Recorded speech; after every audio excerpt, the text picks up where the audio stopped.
Hello, this is Pinkietessa A-Z of London. It's E for Eros. Eros is one of the iconic images that represent London. Its foothold may, however, be slipping. It was the emblem of the Evening Standard, London's now free evening newspaper, appearing within the masthead, but no more. Where did it go? Did anyone notice?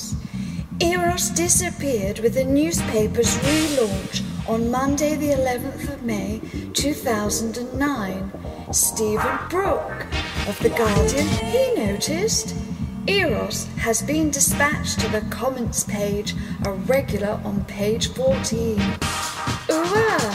Eros is a statue balancing on one leg atop the fountain in Piccadilly Circus, a fountain that doesn't work, and I don't know if it ever did.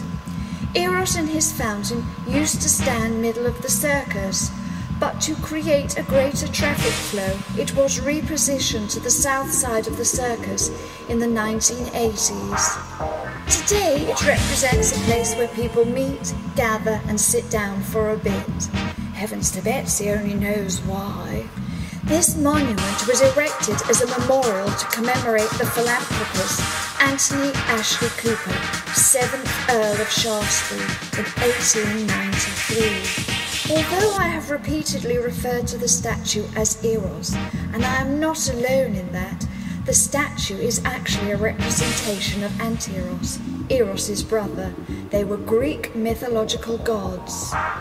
Even the commissioned sculptor, Alfred Gilbert, thought it was Anteros, but the people would keep on calling it Eros.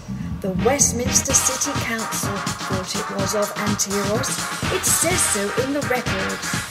The whole memorial, including fountain, should be known as the Shaftesbury Monument. But is it? No. But do I love it? Yes. The common use of Eros is colossally ironic, and I doubt it will ever change now.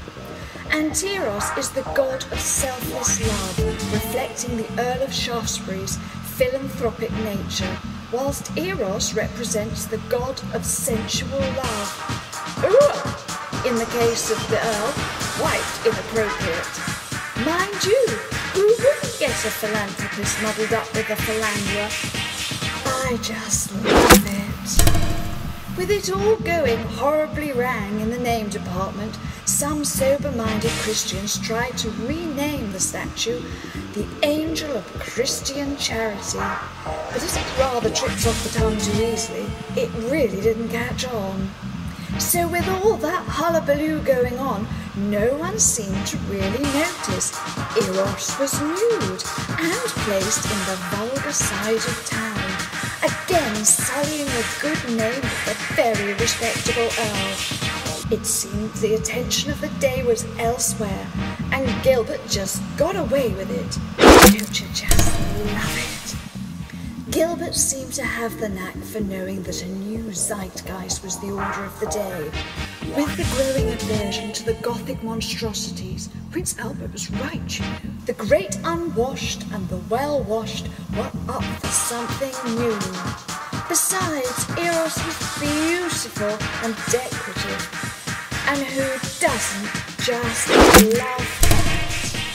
It's hard to appreciate as Eros is caught in flight so high above our heads that the statue actually stands 8 feet on his tippy toe and weighs in at nearly 300 weight. That's about 150 kilograms or 24 stones, whichever works for you. So Eros is an enormous, heavy, old bugger. The god of love is made of aluminium, which at the time was a new and rare material. However, the memorial fountain the expert archer so beautifully hovers over is bashed out in bog-standard bronze.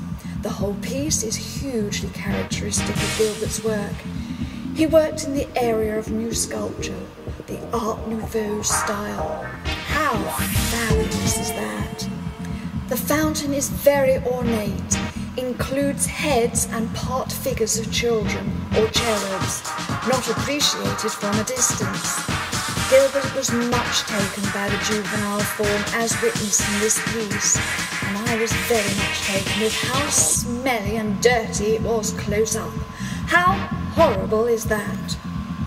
Eros, for so he must be called by popular baptism, was modelled on Gilbert's 16-year-old Italian assistant called Angelo Colarossi. His father before him had been a consistent artist model. It was in the family. Love it? I certainly do.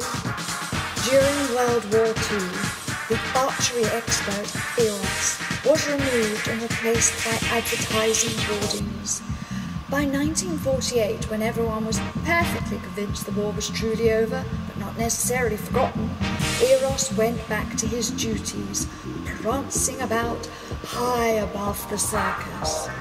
It has been passed through the urban myth curtains that the original direction of the archer's bow was devised as a visual pun. I can hear groans. Listen, then pass judgment, okay?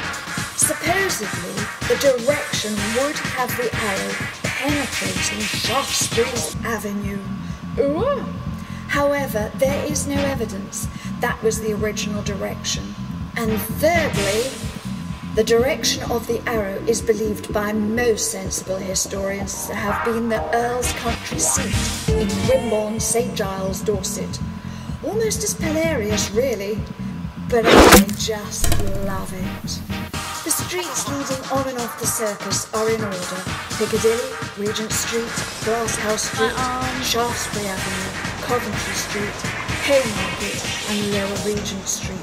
I did pass go, and I will collect my £200. And that really is my E for Eros, because let's face it,